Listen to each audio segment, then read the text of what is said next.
할렐루야. 3월 13일 금요일 아침 기도를 시작하도록 하겠습니다. 다 함께 사도신경으로 신앙 고백하겠습니다. 나는 전능하신 아버지 하나님, 천지의 창조주를 믿습니다.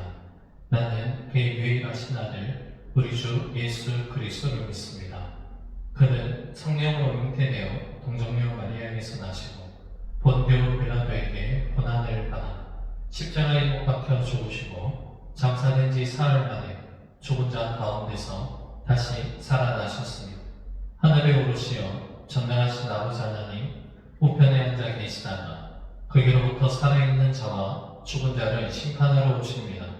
나는 성령을 믿으며 거룩한 공교회와 성도의 교제와 죄를 용서받는 것과 몸의 부활과 영생을 믿습니다. 아멘.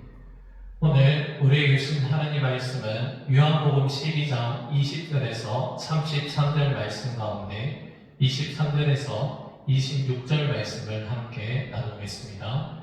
요한복음 12장 23절에서 26절의 말씀 제가 말씀 읽어드리도록 하겠습니다. 예수께서 대답하여 이르시되 인자가 영광을 얻을 때가 왔도다. 내가 진실로 진실로 너희에게 이르노니 한 알의 밀이 땅에 떨어져 죽지 아니하면 한 알 그대로 있고 죽으면 많은 열매를 맺느니라. 자기의 생명을 사랑하는 자는 잃어버릴 것이요 이 세상에서 자기의 생명을 미워하는 자는 영생하도록 보전하리라. 사람이 나를 섬기려면 나를 따르라. 나 있는 곳에 나를 섬기는 자도 거기 있으리니 사람이 나를 섬기면 내 아버지께서 그를 기히 여기시리라. 아멘. 오늘 본문에서 예수님은 다음과 같이 말씀하십니다. 24절입니다. 내가 진실로 진실로 너희에게 이르노니 한 알의 밀이 땅에 떨어져 죽지 아니하면 한 알 그대로 있고 죽으면 많은 열매를 맺느니라. 예수님의 이 말씀은 단순한 어떠한 농사의 원리를 설명해 주시는 말씀이 아닙니다. 예수님께서 직접 지신 십자가와 또한 예수님을 따르는 믿음의 사람들을 걸어가야 하는 그 길을 동시에 보여주는 말씀입니다. 하나님의 밀이 죽는다는 것은 눈에 보이기에는 사라지는 것 같지만 사실은 생명이 시작되는 길이라고 말씀합니다. 씨앗이 그대로 보존이 되면 한 알 그대로 남아있지만 흙 속에 묻혀서 자기 형체가 깨어지게 될 때에 비로소 많은 열매를 맺게 된다는 말씀입니다. 예수님은 바로 자연 속에 담겨져 있는 이러한 자연의 질서, 창조의 질서를 통해 하나님의 나라가 어떠한 방식으로 이루어지고 있는지를 우리에게 가르쳐주고 계십니다. 우리는 본능적으로 살아남고 싶어 합니다. 나 자신이 드러나고 싶고 인정받고 싶고 내 이름이 남겨지기를 원합니다. 신앙 안에서도 이러한 모습이 발견되곤 하는데요. 내가 해보겠다고 하고 내가 성과를 내겠다고 하며 내가 끝까지 붙들고 가겠다라는 그런 마음을 가질 때가 있습니다. 그러나 예수님은 열매의 비밀이 살아남는 것에 있지 아니하고 죽는 것에 있다라고 말씀하십니다.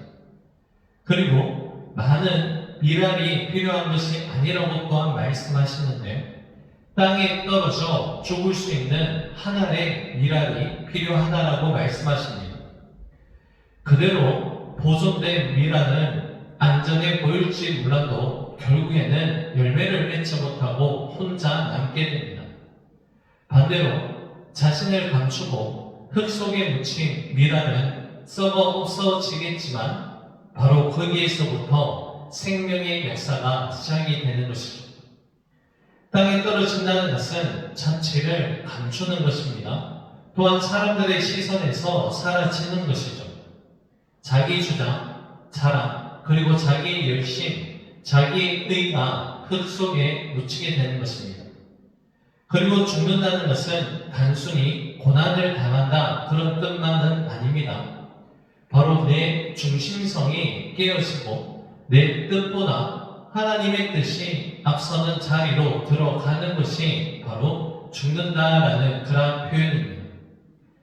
내가 보이고 싶어하는 그 마음, 내가 옳다고 말하고 싶은 그 마음, 내가 여전히 무언가가 되고 싶어하는 그 마음이 깨어지게 될 때에 바로 하나님의 생명이 흘러가기 시작한다는 것이죠. 주님은 자기 능력을 의지하는 자아가 강하게 서 있는 것보다 자신의 힘의 한계를 깨닫고 하나님만 붙드는 그 심령 위에 더 깊이 역사하시는 분임을 우리는 기억해야 됩니다. 여러분, 성경의 인물 가운데 창세기 야곱을 한번 생각해 보십시오. 그는 야곱 가까이서 끝까지 자기 힘으로 버티는 사람으로 남아 있었다면 그는 결코 이스라엘이 될 수 없었을 것입니다. 그는 비록 상처를 입고 쩔뚝거리게 되었지만 바로 그 자리에서 자신의 무너짐, 자신의 약함을 통하여서 이스라엘이라는 새 이름을 받게 됩니다. 어디 야곱뿐이겠습니까? 신약 성경의 사도 바울도 마찬가지입니다. 그는 자신의 몸에 있는 육체의 가시를 제거해두려고 하나님께 간구하였지만 우리 주님은 사도 바울의 기도에 내 은혜가 내게 족하도다. 이는 내 능력이 약한 데서 온전하여짐이라 이 말씀으로 응답해 주셨습니다. 이 말씀을 받는 사도 바울은 그제서야 깨달음이 있었습니다. 약함은 실패의 자리가 아니라 그리스도의 능력이 머물고 나타나는 자리라는 것을 깨닫게 되었습니다. 그래서 사도 바울은 자신의 강함, 잘남이 아니라 자신의 약함을 자랑한다라고 고백합니다. 왜냐하면 사람이 약해질 때에 비로소 그리스도의 능력이 그 위에 머물고 나타나기 때문이라는 것이죠. 오늘 본문에서 말씀하시는 이 하나의 위랄의 원리는 성경 전체에 흐르는 하나님의 방식입니다. 우리가 잘 알고 있는 히브리서 11장의 믿음의 사람들을 길게 소개하고 있지만 이들 대부분은 세상의 기준으로 봤을 때 강한 사람들은 아니었습니다. 오히려 인간적으로는 끝났다고 여겨지는 그 자리에서 하나님의 약속을 붙드는 그러한 사람들이었습니다. 특별히 그 가운데 한 인물이 있습니다. 바로 사라라는 한 여인입니다. 히브리서 11장 11절에서 12절 말씀은 사라가 이미 단산하였고 아브라함도 죽은 자와 같은 한 사람으로 그렇게 소개를 합니다. 그런데 여러분, 바로 그 죽은 자와 같은 한 사람을 통해 하늘의 별과 같고 바닷가에 모래와 같은 후손이 나온다라고 증언합니다. 우리가 지난 수요 기도에 로마서 말씀에서 아브라함의 말씀을 함께 인용하였던 것처럼 묵상하였던 것처럼 하나님의 약속을 믿는 자들을 통하여서 우리 하나님은 불가능을 가능케 하시는 은혜의 그 원리를 우리에게 말씀하고 있습니다. 하나님은 아직 자기 가능성을 붙들고 있는 사람보다 자신의 한계를 철저하게 인정하면서 동시에 약속하신 하나님을 신뢰하는 그 사람을 하나님께서는 붙들어 주시고 귀하게 사용하신다는 것입니다. 여러분, 이것이 바로 오늘 본문 말씀 가운데 담겨져 있는 하나의 미랄의 원리와도 연결이 되는 부분입니다. 자, 이어지는 25절 말씀에서 주님은 이 원리를 좀 더 직접적으로 적용을 하시는데요. 25절 말씀입니다. 자기의 생명을 사랑하는 자는 잃어버릴 것이요 이 세상에서 자기의 생명을 미워하는 자는 영생하도록 보존하리라. 아멘. 예수님의 이 말씀은 자신의 생명을 함부로 버리라 그런 뜻이 아니라 자기 자신을 최고의 가치로 여기며 붙들고 살지 말라는 그 말씀이 담겨져 있습니다.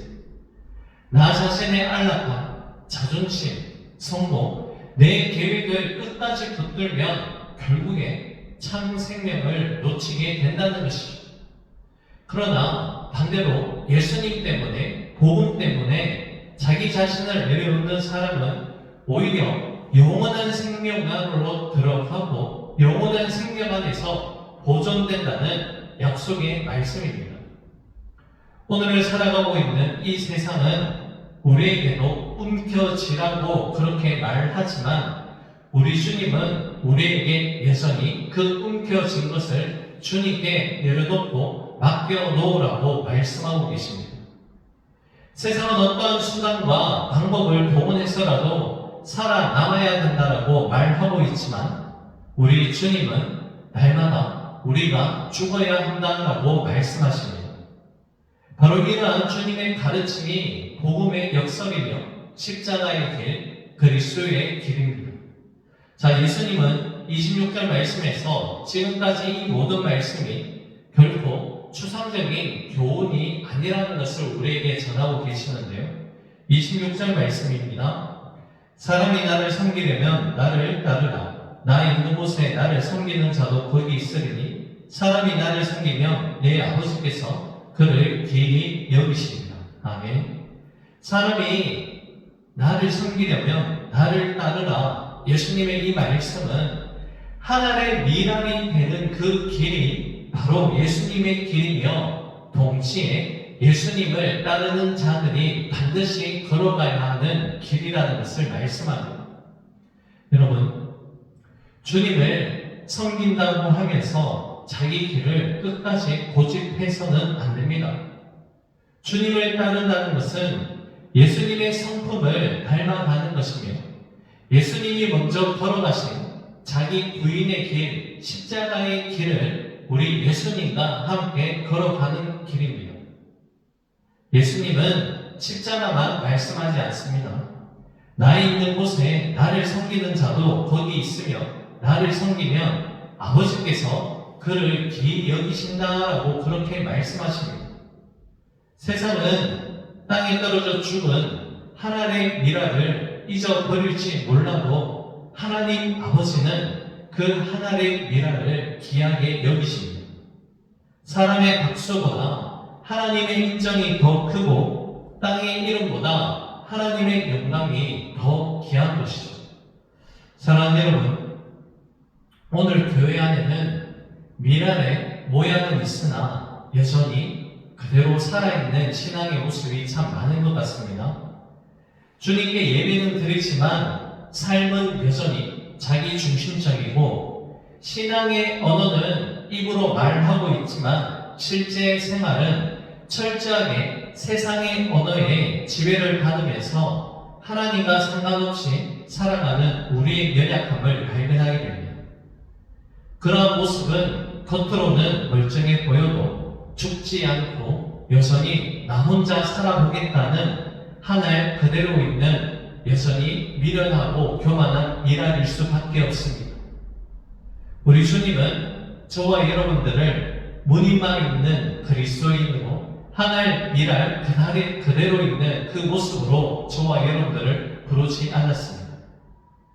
우리를 땅에 심겨져 썩어 없어지는 것 같아도 결국 많은 열매를 맺는 하나님의 미랄로 저와 여러분들을 부르셨습니다.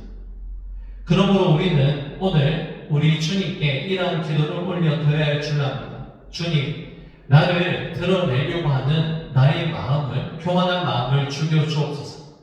내 열심으로 하려는 교만을 내려놓게 하시고 내 이름이 아니라 주님의 이름만 남게 하옵소서. 내가 하늘 그대로 남아있지 않고 주의 손에 심겨서 많은 열매를 맺을 수 있는 죽은 미랄이 되게 하옵소서라는 이 기도를 주님께 올려드려야 할 줄 압니다. 바로 이때 우리의 약함 위에 그리스도의 능력이 머물고 나타나게 되고 우리의 감춰진 속에서 하나님의 생명이 자라나며 우리의 내려놓음 속에서 교회와 가정, 우리가 속해 있는 그곳에서 생명을 살리는 열매가 반드시 맺어지게 될 것입니다. 이제 오늘의 말씀을 믿겠습니다. 여러분, 하나님의 밀이 죽지 아니하면 그대로 있을 수밖에 없습니다. 그러나 죽으면 많은 열매를 맺습니다. 하나님의 미랄로 이 땅 가운데 오셔서 십자가에서 죽으신 예수님께서 보여주신 그 십자가의 희생의 그 정신이 바로 오늘 본문 말씀 가운데 담겨져 있는 하나님의 미랄입니다.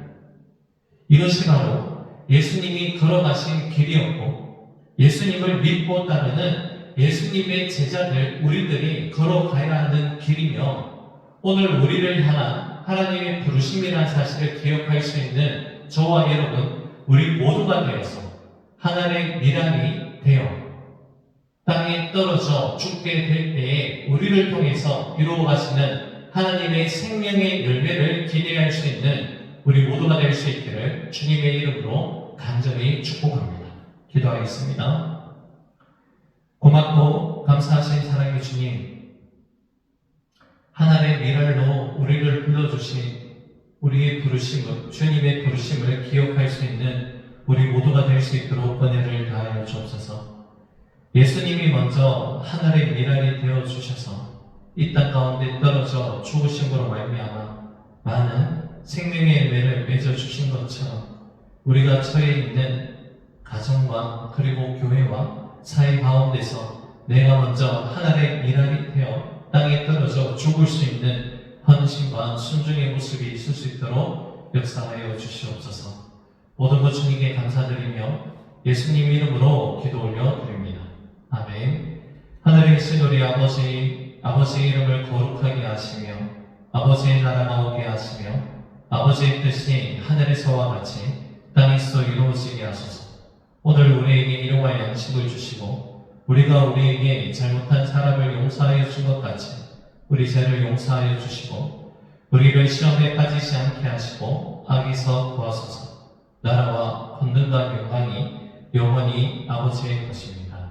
아멘. 개인적으로 기도하는 시간을 가집니다.